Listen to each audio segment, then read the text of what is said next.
वळूयात पुढच्या बातमीकडे। पंतप्रधानांच्या निवासस्थानामध्ये घातपात घडवण्याचा प्रयत्न होता। राहुल गांधींनी केलेल्या आंदोलनावरून एकनाथ शिंदेंनी हा गंभीर आरोप केलाय। तर आपण पाहतोय राहुल गांधींनी जे आंदोलन केलं त्यावरून एकनाथ शिंदेंनी हा गंभीर स्वरूपाचा आरोप केलाय। पंतप्रधानांच्या निवासस्थानात घातपात घडवण्याचा प्रयत्न होता असं एकनाथ शिंदे म्हणाले।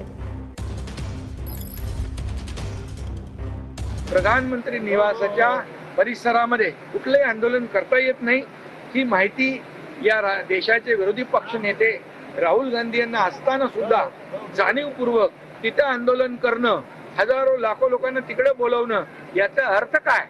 याचा अर्थ प्रधानमंत्री नरेंद्र मोदीजी यांच्या निवासस्थानामध्ये घातपात घडवण्याचा त्यांचा प्रयत्न होता, त्यांची मनशा होती। अशा प्रकारचं अराजकता देशामध्ये पसरवून हे खऱ्या अर्थाने निंदनीय आहे।